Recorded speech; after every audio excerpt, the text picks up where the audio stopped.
Hey guys, I know that cut off all of a sudden.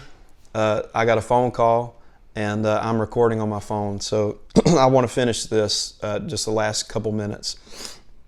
As I was saying, if you turn open to Isaiah, there's no telling what you're going to find. It's bloody, it's violent. The Lord's saying, I'm going to smite and smote, and I'm going to, I'm going to curse, and I'm going to plague, and I'm going to pestilence, and and all this stuff. And man, I was reading Isaiah and I was like, God, this is a bloody book. This is a violent book. This is, and I said, Lord, what am I trying to learn here? It's not getting any better. Eventually I got to a couple messianic prophecies, but beyond that, it's just, Lord, it's brutal. I got through with the book and I said, Lord, I don't feel like I've gotten what you wanted me to get. I don't feel like I've learned what you wanted me to learn in this. And so I asked the Lord, as I always do, Lord, teach me. What am I missing here? The Lord answered me in prayer. He said, I want you to look at the book. I want you to look at your hands. And as I looked down, I didn't physically see it, but it was as if my hands were covered with blood. It was as if the pages of Isaiah were drenched in blood. And I said, Lord, what is this? And the Lord told me that day, He said, you got to realize that I need you to be okay with the bloody places in my word. I need you to receive even the brutality. I need you to understand. I need you to have an open heart, even whenever the story, even whenever the lesson is a lesson of great violence. The Lord started teaching me then. He said, I use the prophet Isaiah to prophesy, to speak violence against the enemies of Israel.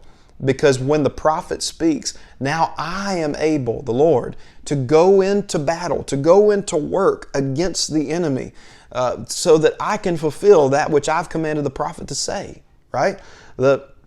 And the Lord was showing me that. He said, the cross was brutal.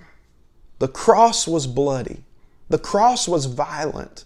The cross had agony. The cross was not pretty. And so the Lord said, you got to quit trying to clean up the bloody places in the Scriptures. You got to quit trying to make the violent places in the Scripture non-violent. You got to quit trying to explain away things. And He says, embrace the fact that I really did say, if you don't eat of my body and drink of my blood, you're not going to have part of me. He said, obviously obviously the Lord is not commanding people to become cannibals, but what He is saying is, you've got to be okay with the bloody parts. You see, Saul took it upon himself to distinguish what is palatable and what is not. And because of that, Saul ends up deciding what is worth obeying and what's just too bloody. The Lord told me that day when I was praying about Isaiah, the Lord told me that day, He said, I could not deal with the cross, I could not deal with salvation any other way than blood and brutality. Violence was the only way. Death was the only way.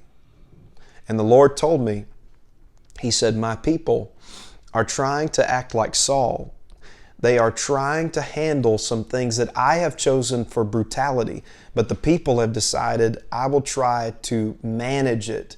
Saul believed that he could manage his relationship with Agag through simple diplomacy, through public relations, through just self-help, and through management skills, through coping skills. I can manage all of this. But the Lord told me that day, He said, my people are trying to manage things, but what I'm trying to do is destroy those things.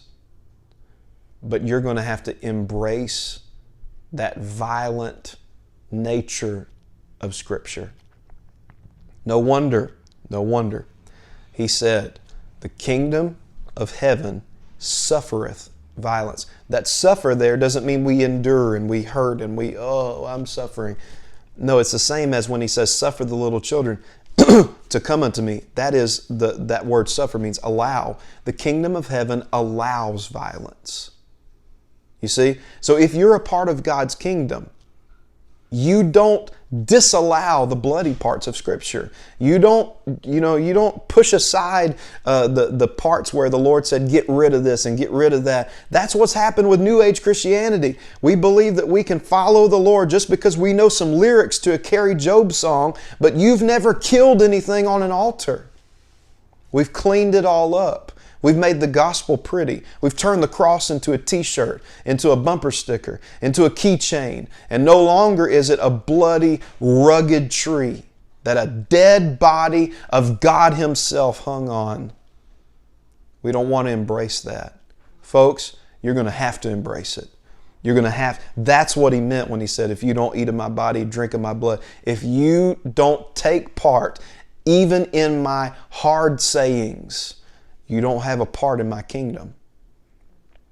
You see, you are going to have to get to the place where you are able to embrace the brutality. Kill it before it kills you.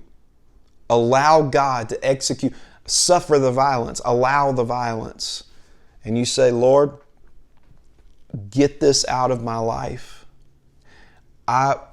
Even through brutality, if it's going to destroy me, if it's going to destroy my marriage, if it's going to destroy my children, even in brutality, take it out, because I don't want it to kill me. I challenge you today to spend some time with the Lord. I try to do this every Bible study. Take an inward inventory. The reason why I do this is because the Word is a mirror. The Word is, we look through a glass darkly. We see ourselves not as what we maybe should be, but we see ourselves as what we are. And so this is why every Bible study, I ask you at the end, take time, pause, take an inventory of yourself. And I want you to ask yourself, are there some things that ultimately are killing me that I need to kill before it kills me?